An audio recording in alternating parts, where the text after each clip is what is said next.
Okay, over to you, Kit. Just gone after 5.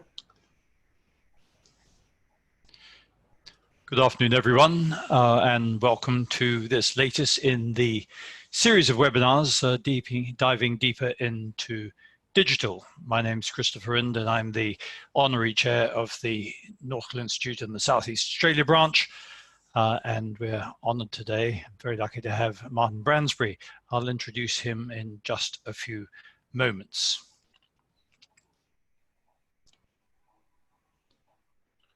So,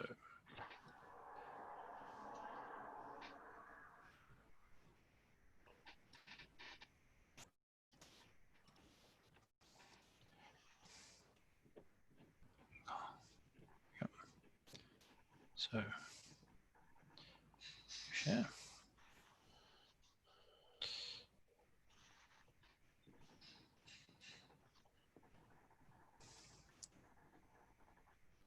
So, before we get going here, to save bandwidth and allow the presentation to work more smoothly, I ask you to please mute your microphones and stop your videos. And then during the course of this presentation, if you wish to ask questions or whatever, then you can use the chat function. So please just look at your screens, move your mouse over to see the menu bar, and turn off video and turn off microphone.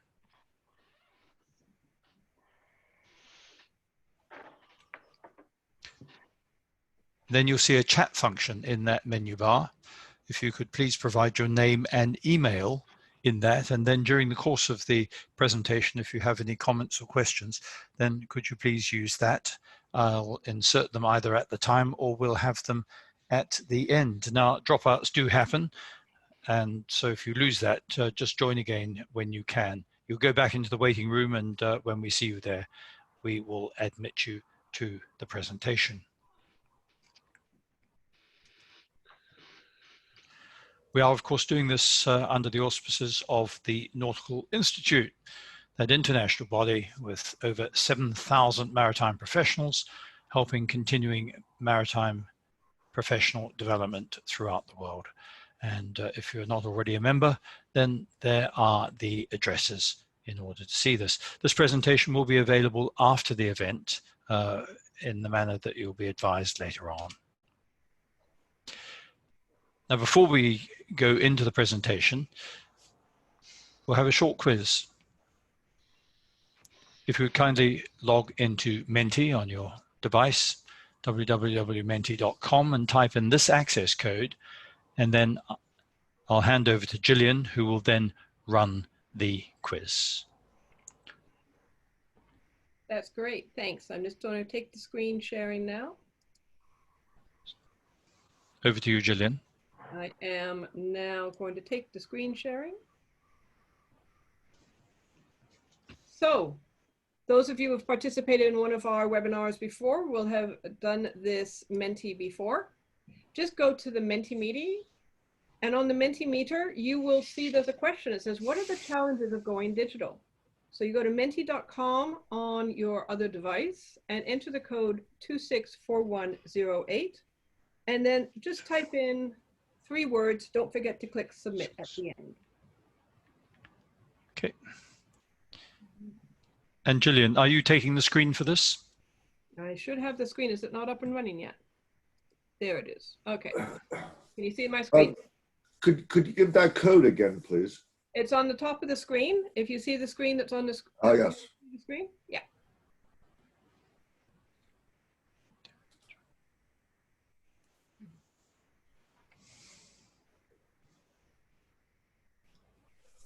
And don't forget to type in submit.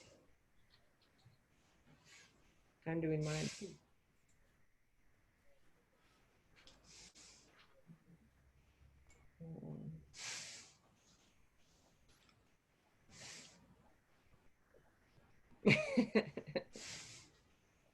Okay, we're getting some in now. Yeah. I was having a lot of trouble connecting up, so maybe other people are too. Okay. Oh, good. Okay, well, we'll make sure that we are started now, though. So go to Menti and add in your words. So standardization is the big one right now. Let's see, we'll leave it just for a couple more seconds. It gets a few more on there. I usually like to get at least half of the number of people out there. Just type in 3 words. Oh, there we go. Acceptance, technology, technology. Standard vocabulary, I think is probably what that is. That's a good one. Standardization is the big winner so far. Let's see. There's another one popped in. Standardization and the technology. Acceptance is still up there though. Oh, acceptance is going smaller. Standardization is getting higher. I'm going to let you go just for a minute or 2 more. Let's see if we can get a couple more in.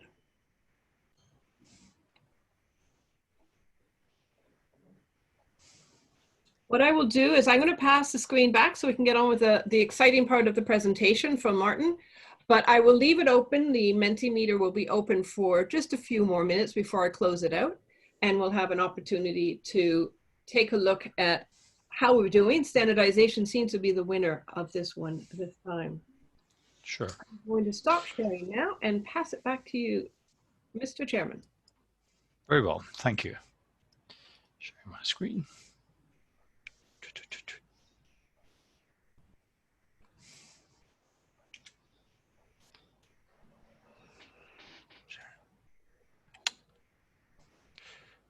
All right, once again, welcome all. We are very lucky today to have Martin Bransby, Head of Research and Development at General Lighthouse Authorities of the UK and Ireland, on the subject of ePelorus, or BinoNav, the registered trademark.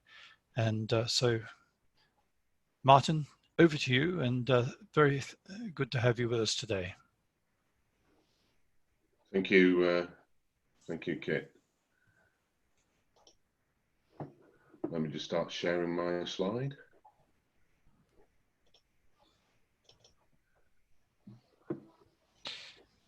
Hopefully you can see that.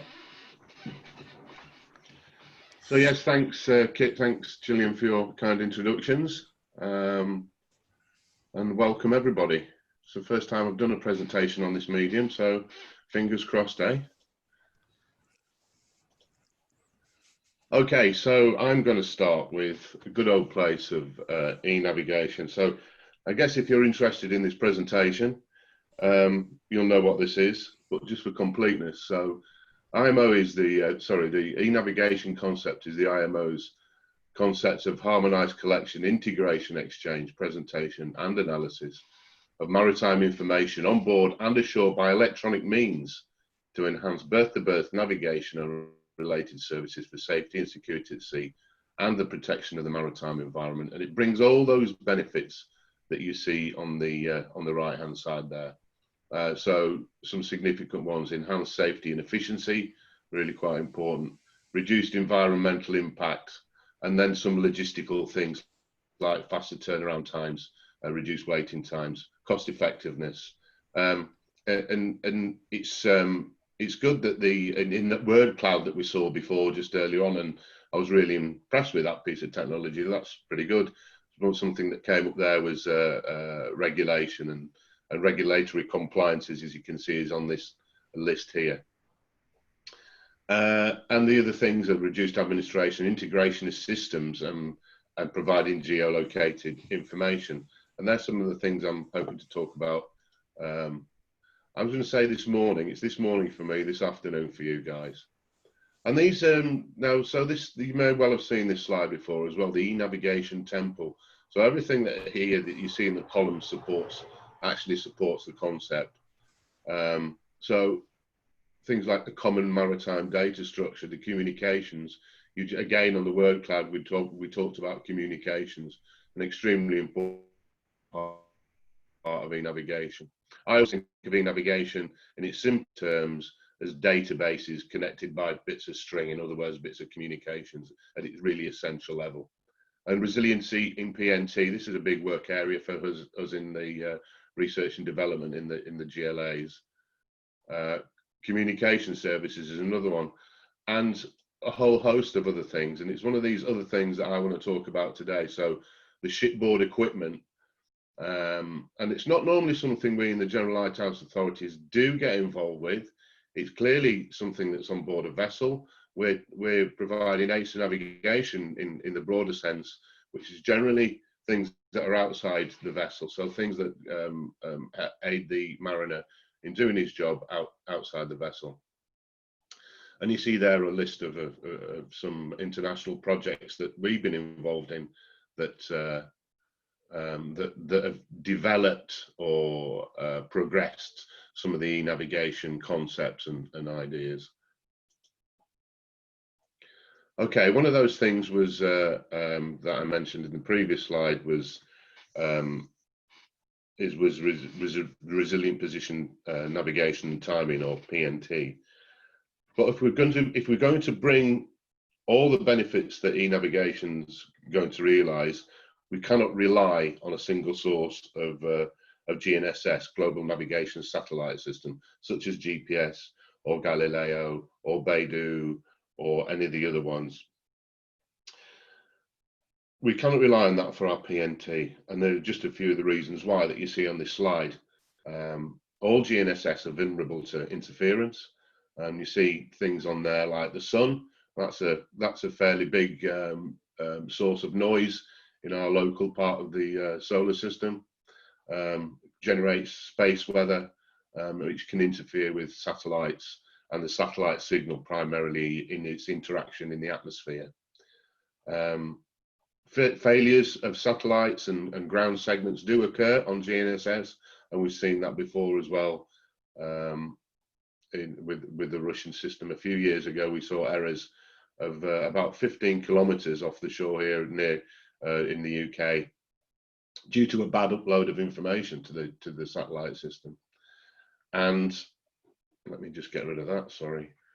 And jamming and spoofing, you see there a jamming device. You can see it operates on all five of the GPS frequencies, and it can be bought for a few $100s off the internet. And these things are widely out there in the environment. And you can see some of our trials that we did on using GPS jamming. On the right hand side there, you can see some of the systems on board a vessel that GPS impacted when we switched the jammer on. And some of those you would think, well, okay, that's obvious, the GPS and DGPS positioning, and things like AIS, which uses a GPS feed. But things like the helideck stabilization or the satellite antennas and the satellite entertainment antenna, yeah, that was very popular when that happened, as you can imagine, with the crew when they were tuning in to watch Coronation Street, and because we were jamming the antenna, it didn't work. But yeah, seriously though, things like all those things, the radar, which is usually muted as a backup to any GPS failure, showed errors on the display, and so couldn't be reliably used for navigation. Like the gyro compass as well. A lot of gyro compasses use a GPS for a stabilization function, and so clearly, if it's doing that, is it reliable? So some of the work that, excuse me, some of the work that we in the GLAs have been doing in terms of providing backups to GNSS, and we've been doing this for around 20 years now. And we provided initial operational capabilities for ELORAN in the UK for some time, and radar absolute positioning. Now, these are things that I could probably talk about at some length in there, just for these individual lines in themselves. So radar absolute position is something we've been looking at. So normally we get a relative position from radar, as you'll know, but we're talking about providing an absolute position, so latitude and longitude from radar. We looked at ranging mode, two flavors of that. As I've said, I've related this to ice cream just for a bit of fun. But ranging mode from MF beacons and from VHF AIS or VDES devices. We've been looking at into research on that. Signals of opportunity, so things like digital radio services and digital TV services. We we can position fix off them. Clearly, we're not in control of the signal that's broadcast, so there's a little bit of uncertainty around it, how well that we can do that. And hybrids of systems, and this is something we've been looking at more recently in a project called BinoNav that you may have heard of, where we're looking at a system of systems, so a layered approach to providing PNT. And that includes things like dead reckoning, plus other things as well. Inertial is always going to be in the balance. A little bit expensive to get a good quality inertial, and it always seems to be about 10, 20 years away before we're getting these things, and it's always keeping forward that. And other onboard systems, and that's going to be the crux of my presentation that I want to talk about today. So other onboard systems. And here's a bit of an indicative timeline. Some of the systems I just mentioned, and some are current, as you can see, above the tube, the time tube. Some are current, some are a bit more futuristic. So quantum devices you'll see down there at the bottom are in development now, but we don't expect that to see any really practical quantum navigation devices around for at least 20 years.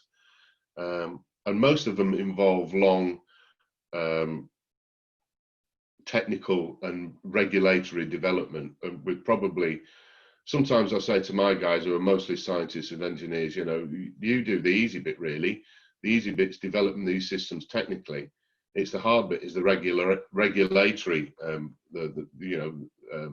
the uptake and the development of the regulations.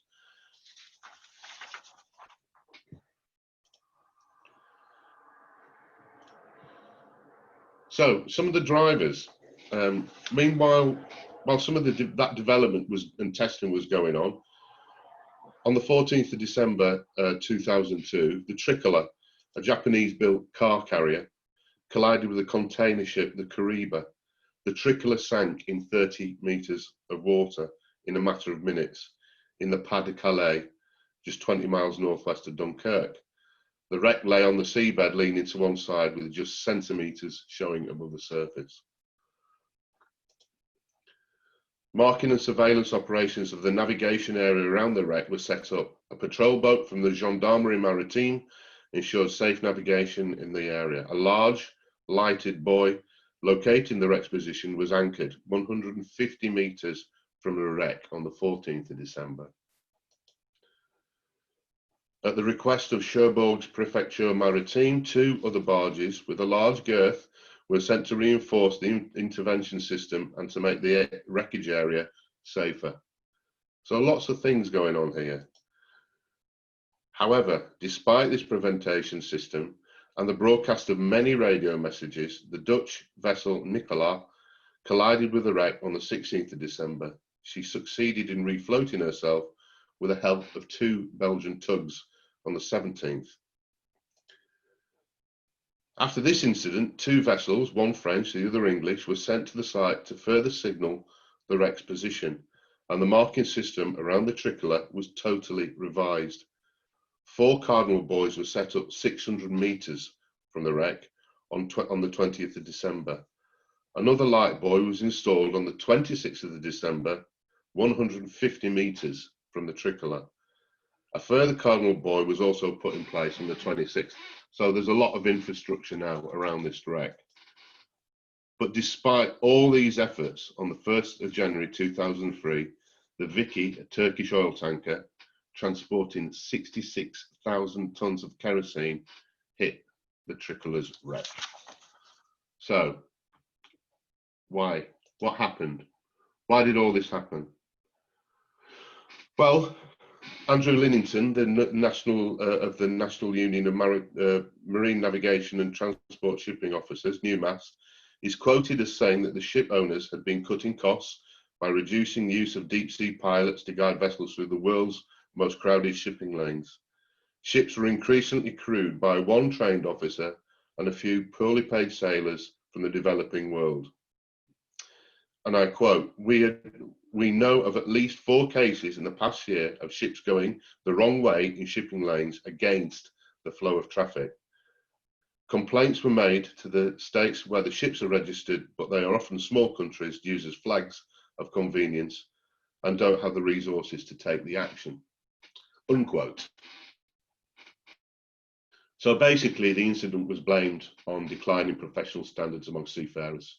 And this was leading to scores, apparently, of near misses every day, and that navigators were not looking out of the window. And so a good way of mitigating against all these incidents that I talked about and all the things that happened around the wreck of the Tricolor is to look out the window. And this was a really big driver on our development of our ePelorus, which we've trademarked as BinoNav. So what is BinoNav?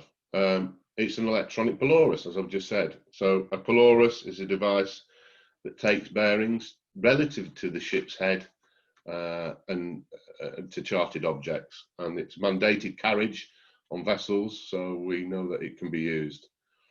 And I'm probably teaching you guys how to suck eggs, how to do this, but just for completeness. So from that bearing, we draw a bearing line on the chart to the charted object. So we know that we're somewhere on that line, bearing line from the charted object. We repeat this a couple of times, and then we get what's called a coctat at the intersection of these lines. This is laborious and time consuming, but it does get the navigator looking out of the window, looking at real features in real environments.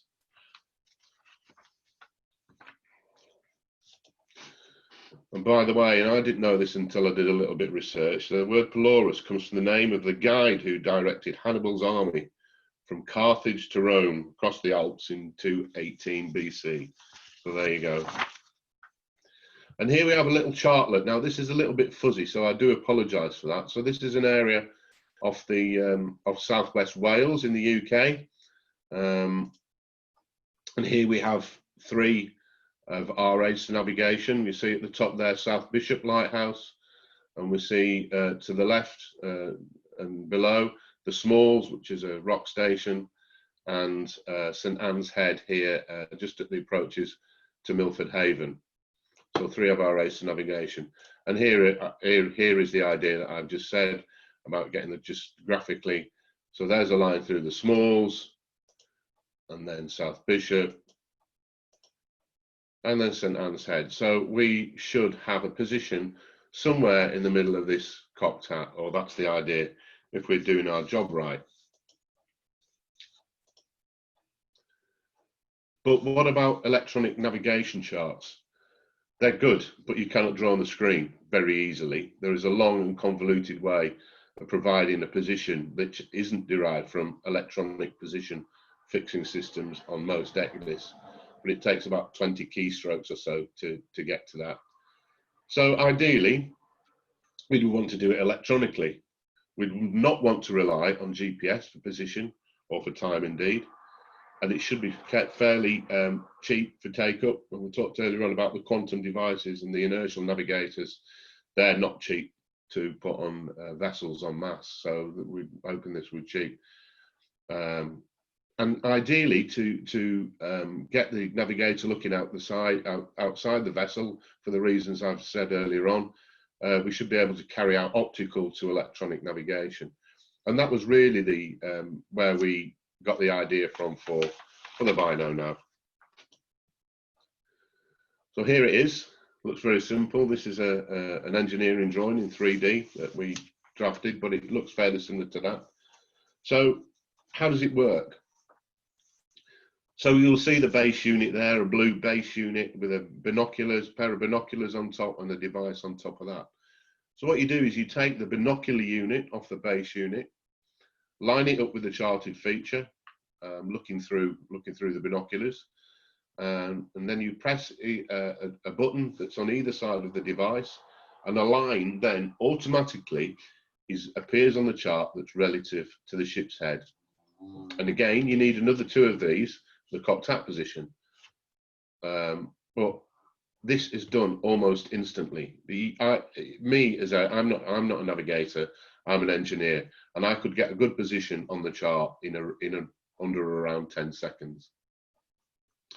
And then what you do once you've got the coctat, you hover the mouse over the coctat to get a triangle. You right click on it and it drops a marker. So now you've got a position on an electronic chart from a non-electronic position fixing systems. It drops the marker and deletes the lines that you created. What happens then is, if you're underway, move along a little while and take another position and do exactly the same thing. And now what will happen is it will draw a line between the positions that you've taken, and hence now you have a track on a chart, an electronic chart, that isn't derived from an electronic position fixing system.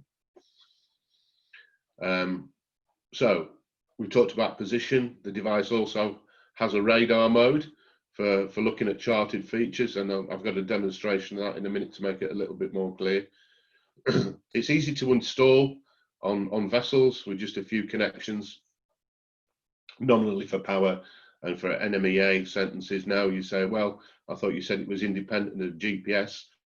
Well, the NMEA feed from the GPS is for just so that the chart follows the device around, so that we can get some sort of, it means you don't have to scroll the chart around all over the place. The device at the moment is 3D printed, so it's cheap, relatively cheap, one of the features that we were looking for.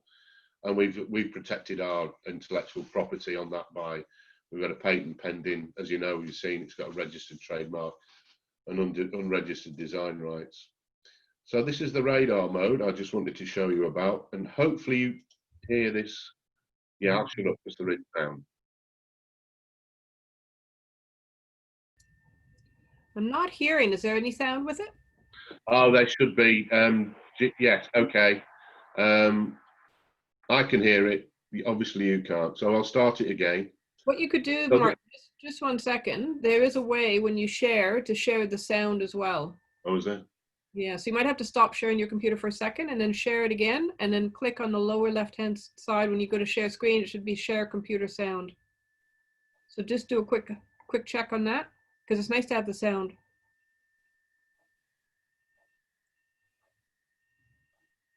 So when you go to share screen, Yeah. there's share computer sound on the left-hand side. Yeah, okay. I'm not sure if I've got that. Okay, well, otherwise you might have to talk us through it. Yeah, I think I'm going to have to do that. Or do you want me to run it from here? No.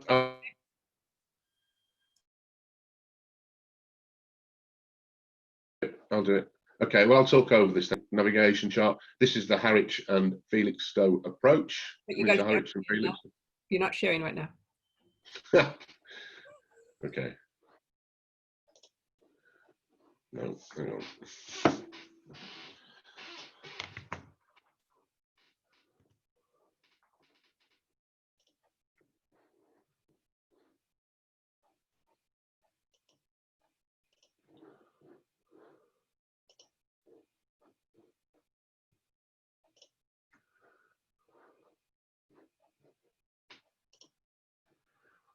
Okay.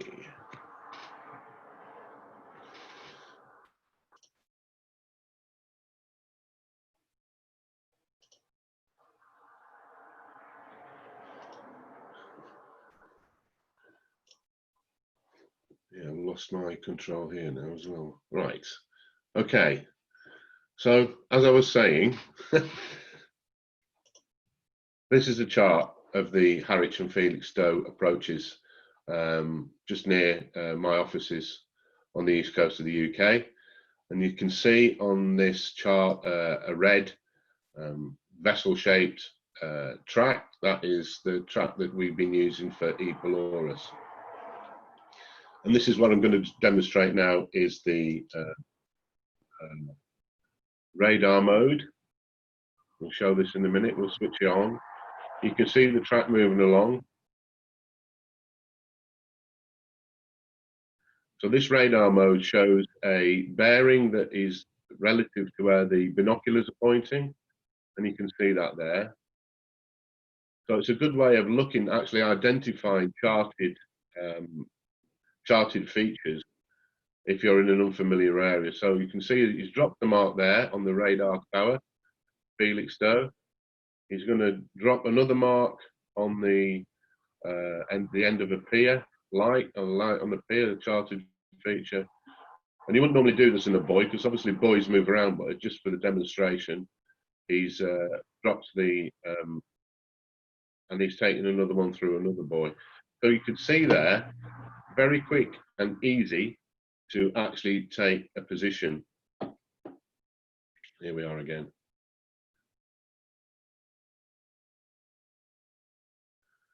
So you can see from that how quick and easy it was to take these lines of bearing from charted features straight onto an electronic navigation chart. Okay, well, there's something for the future. So some of our officers on board our vessels, when we were demonstrating and when we installed this, gave us some feedback. So they have to and you'll know this from on a vessel that's purely got electronic charts and there's no paper charts, paper chartless vessel, they have to have some way of actually verifying the position. And they do have to go through a long and convoluted way of doing this through the ENC. So they asked for a log that would automatically log the positions as they went along, and that's something that we're developing at the minute. A few software updates to make it less buggy, and an integration into an actual ECDIS. So you see on there on that photograph, there's a screen. It's a standalone device at the minute, but clearly we need some approvals through IMO and IEC to get that, and that's, as you know, is not easy. And so there'd be no need for a separate screen if we did that, and as I've indicated there, unless you were on a yacht or something similar where you'd want that. Here are a few of the installations we've installed them on all our vessels, all the GLA vessels, and the crew are using those for navigation and for verifying the position and for identifying marks that they wouldn't normally be able to identify, or not very easily identify anyway, and through the features that I showed you. So here's just some of the feedback that we've got from our crews. So again, there's a need for an independent verification of the position, and the ECDIS takes a long time to do it. It's a bit unwieldy and it takes a long time to do it. And the BinoNav is quick, easy and intuitive. It's ideal when conducting local lights inspections, and clearly that's very niche to the stuff that we're doing, but to help our guys out is what they've fed back to us.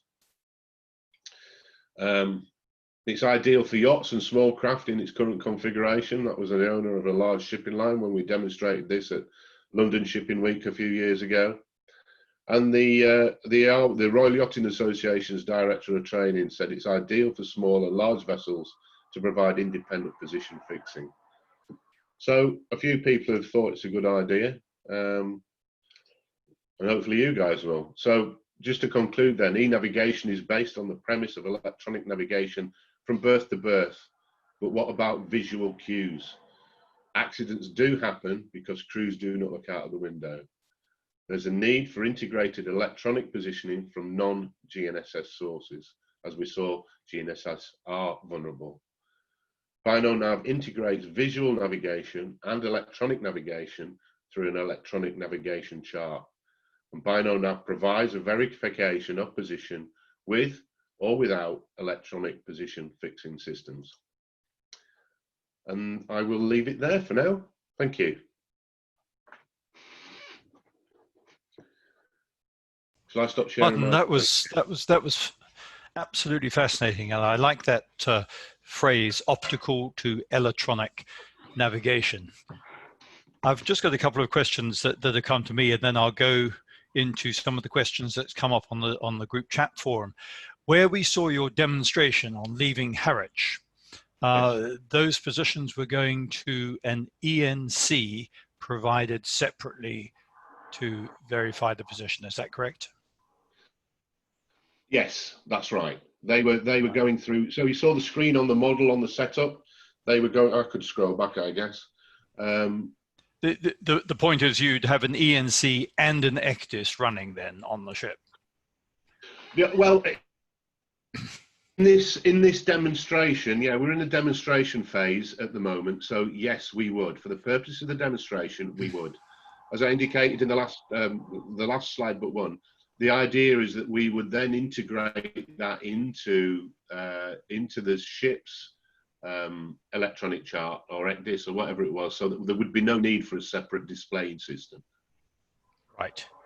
You know, as a seafarer, I think one of the things that really commends this BinoNav to me is that so often you try to reconcile what you see visually with what you see on the chart, and that may involve walking around to the pelorus or the azimuth and taking that bearing, then coming back and putting the electronic bearing marker on it, all of which takes time. And there's change involved in that, whereas if you can see it directly on the screen, it helps you reconcile that ship, that buoy, that navigation feature directly with your ECDIS, which would make it extremely functional.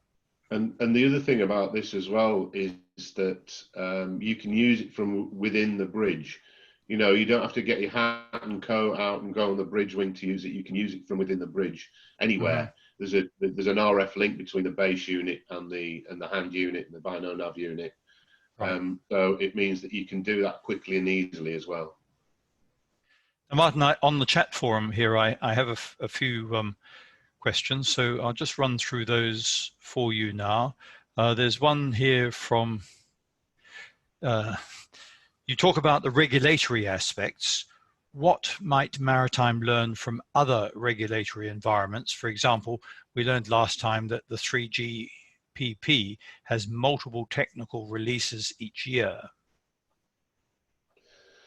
So that's a bigger question, isn't it, than just my little old BinoNav unit, really. That's the whole way of how really the regulation and through in maritime seems to take forever. Yes. It takes a good seven to 10 years really to get any systems through the IMO, and then we've got once it's through there and it's a good idea in principle, and then of course we've got the technical development and regulation through the IEC usually, which looks at how equipment standardized and how it's fitted to vessels and what have you. I don't know is the answer really. How do we make these things quicker?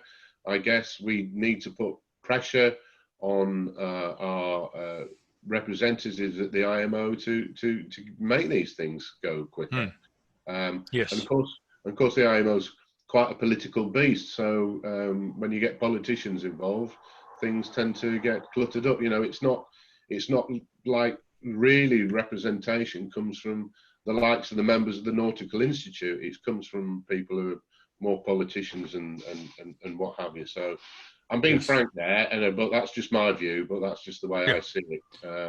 Okay, thank you, Martin. Now you mentioned pelorus. Now, most times, if we are using what we often call a pelorus, it's actually we're using the gyro compass or true north. And so the bearing will be compass, not relative. When you're plotting your positions there, are they referenced to the ship's head at the time of making that position line of clicking the button? Yes, they are. One of the NMEA feeds is the ship's heading, so that's fed into the system. So at any given time, pardon me, the feeding causes the position that you take to be relative to the ship's head. Yes, indeed. Very well. Yes. Does it provide latitude and longitude that could then go into other systems? It doesn't provide a latitude and longitude. It doesn't show it on the chart as such. As I said, the position verification development that we're developing at the moment for verification of position does provide a latitude and longitude, and so that could be then printed out on a log, for instance. But there's no reason why it couldn't go into another system. Yeah. Yes. So the pathway is there. It's there. Yeah. Yes. Now, one of the comments I have, it's great for enhanced situational awareness, and absolutely reconciling what you see visually with your chart or your electronic screen. Yes. Is a good thing. Yes. A question here: could it be used for things like gyro and compass error? Is there a limit to the altitude using this device? That's something that we've, so looking at the compass error, that is something that we've looked at, and that's something that, again, is on our list of developments to make, so that we can look at gyro offsets and things like that in the way that we take positions. So yes, that's on our pathway as well, if you like. Any other vessels apart from GLA vessels got this on trial? Not currently. We're looking at a few different partners that, and I noticed David Petraco's got his hand up there. He's suddenly come on the screen, and I've been talking to David regarding this, about getting this on some more commercial vessels. And if there are people out there who are listening and watching in who would like to trial one of these, then I'd be very happy to talk with you. And you can see my contact details on the screen now, I think. So right. Yeah, I'd be very happy to talk with you. I think there are a few cruise ships off the south coast which would have time to assess this equipment. Yeah. Mm. David Petraco, yes, please go ahead. Thank you, Mr. Chairman. What a brilliant idea, Martin. Thank you. Thank you. I've got a few comments. One is that one of the other tools that you can use this for is for assessing risk of collision, to set up a relative bearing to another vessel, which is another great idea for it. So you might put that in future presentations. There are other ePeloruses around in various guises. Could this be an app on a smartphone? Yeah, and that's another area that we looked at.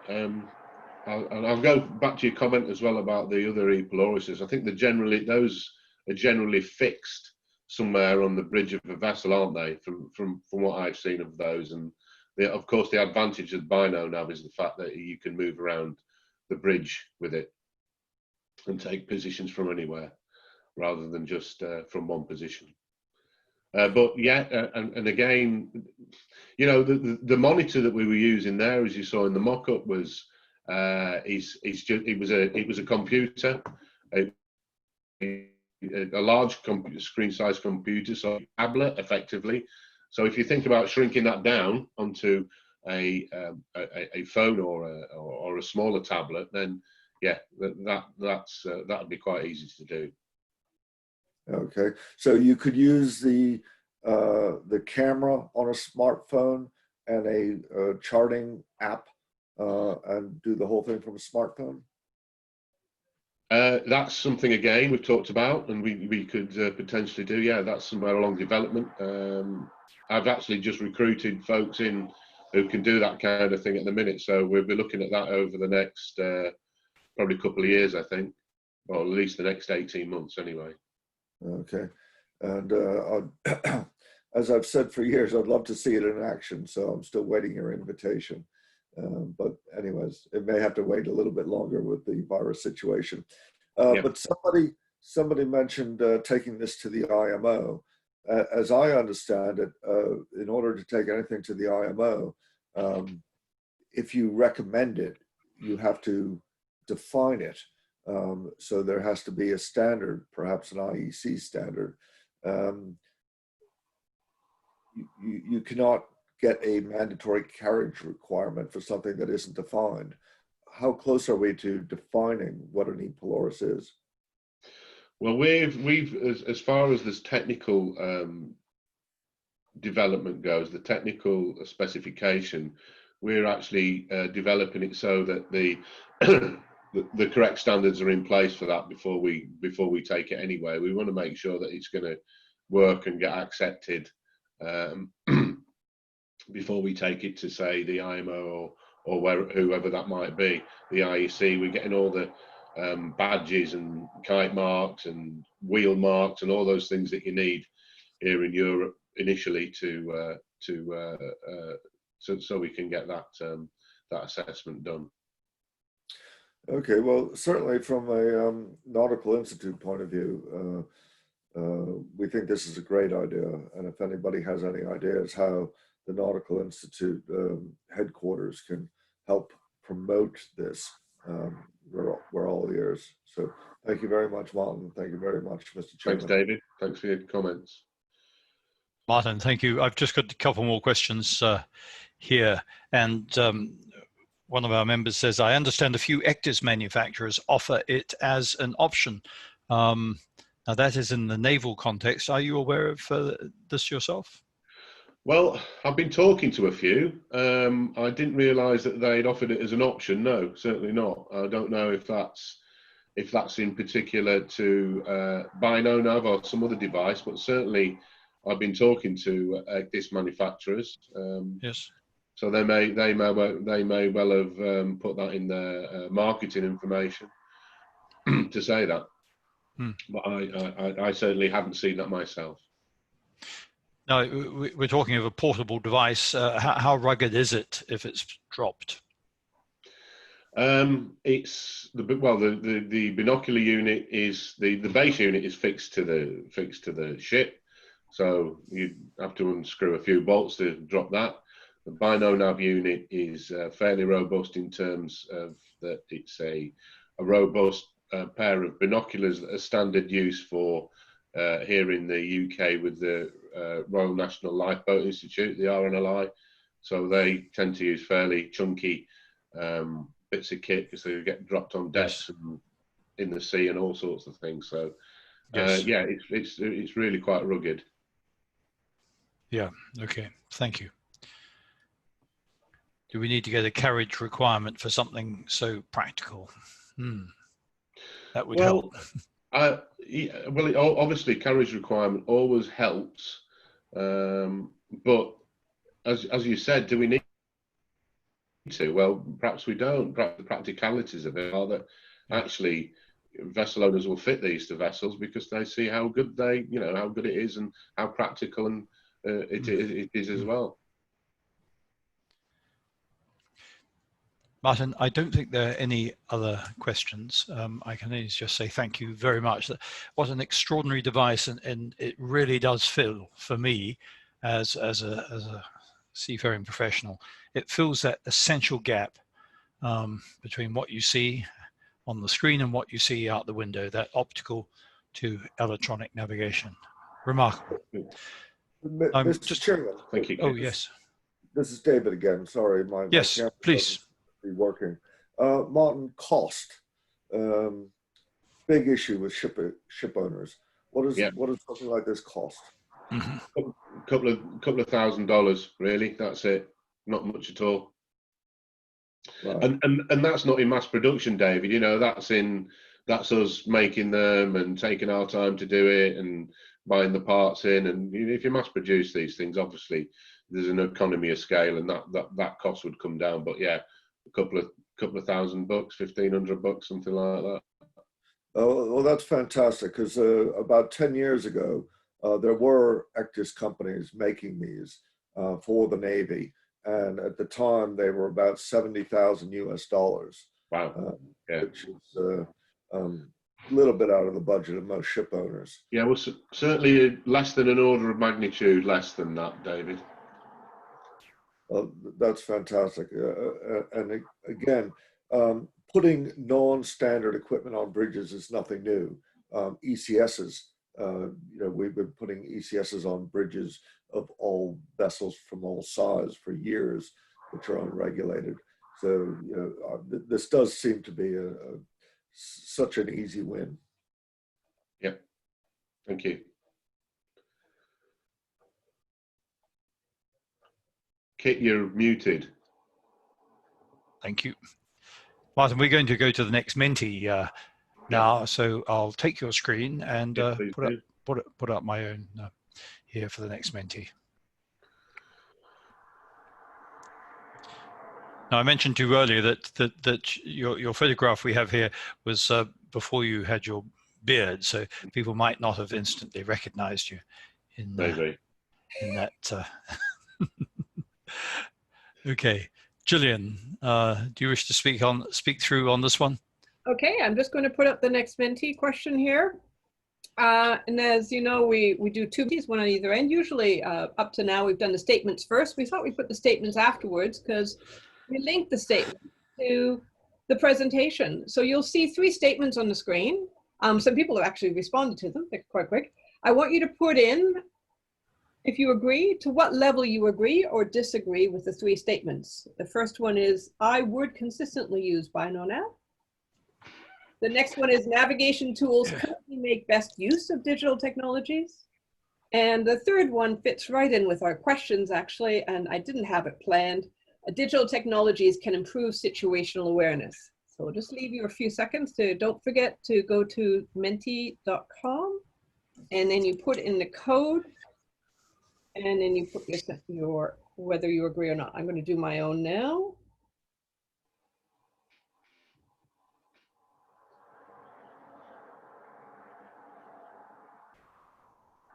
Here we go. I've submitted mine. Let's just wait a few seconds longer. Hopefully everybody can get to it. If you're having trouble getting to it, just pull it up on your phone. It's just menti.com. And when you get to menti.com, you put in the code 264108. And I'll leave it go. And you just click on the bar how much you agree or disagree with the statements. I'll leave it just a few more. I only have 5 of you in there. Come on. More people can do it, I'm sure. It's not that difficult. There we go. So right now it's looking sort of neither agree or disagree for the navigation tools making best use of technologies. But we got lots of strong support there, Martin, for BinoNav. So get it up and running and let us buy it. And I think, Can I just make a comment, Gillian? I think what this shows us is that actually, when there is a good idea, that people would use it. But I think that you know, the line in the middle, did navigation tools currently make the best use of technologies? It says to me that actually we're not doing enough as far as using digital technologies is concerned, and we could probably do a little bit better. I think that's what that's saying for me, anyway. yep, I agree. It seems like it's coming that way. And I'm going to leave it open just for a minute longer. But what I'll do is I'm going to pass back just because I know everyone's on a bit of a quite a tight time zone. And for yourself, Martin, it's just the start of your day. So I really do thank you for coming in so early. I believe this is a very practical approach, and that if it was for sale, people would probably use it. The biggest issue would be the extra screen. So get the standard format to get the data into the Ectus would be the big one. But do we need a carriage requirement for something that's so practical? I think we should be looking at the end results rather than defining the actual equipment. There's so much opportunity here, obviously, to increase situational awareness, making use of a very good tool that brings the human into the loop and makes them look out the window. So they're not relying on it. And one of this concept of independent an independent backup for GNSS, it's quite there. And I'm just looking as one last comment up here. You're probably not reading the comments, but Ash has said it's a great initiative. The smartphone option would be really great if you could pull that in, and taking the size and the dollars out of it makes it really a good option for safety. And it might be, like many other technologies, your first market's going to be the pleasure craft. Yep.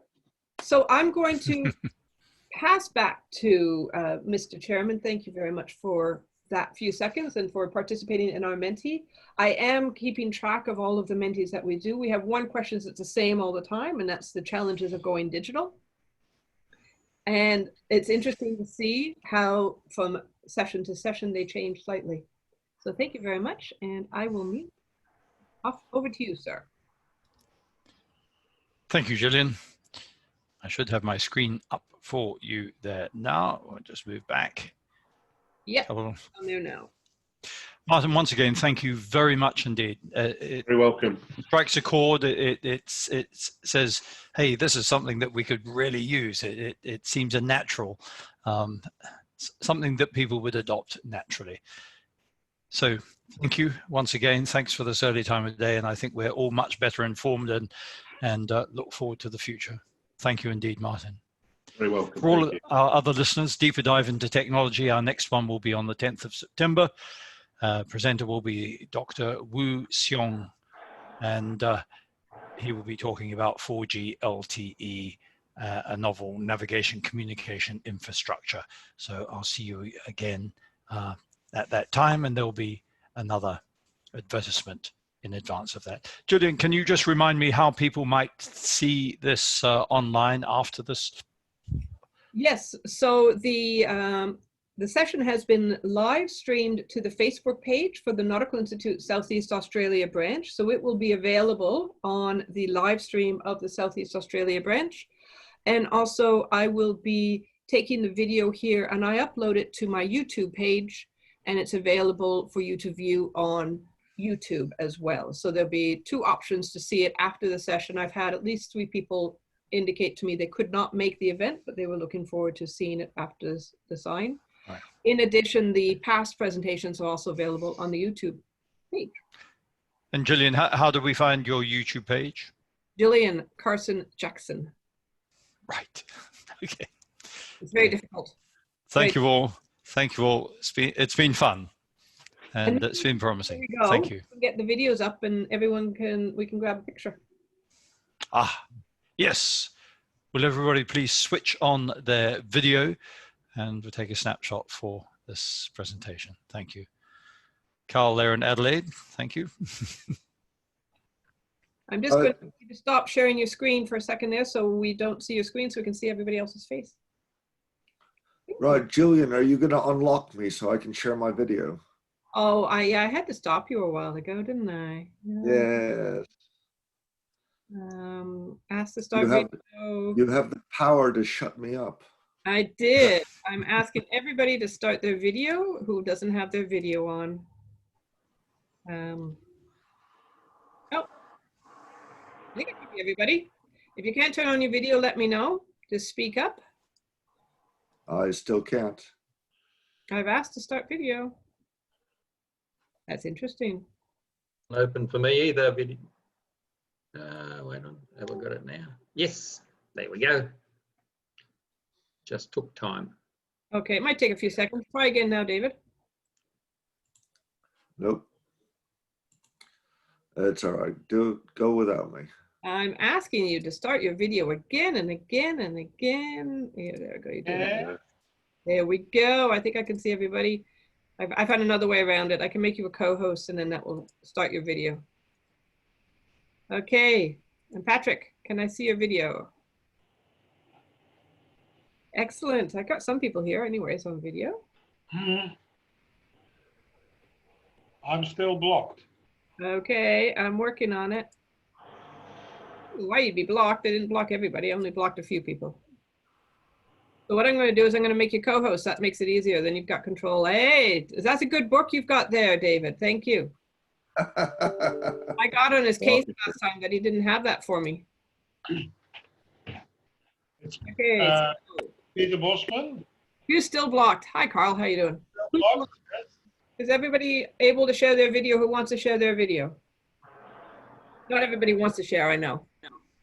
I'm getting a message. You cannot start the video because the host has stopped it. Who's this? Who's talking? Peter Bosman. Okay, Peter, I have made you co-host. So you should be definitely having control to share your screen. I've asked to start video. That shows it's on. Oh, I sort of see a video, but I don't see you.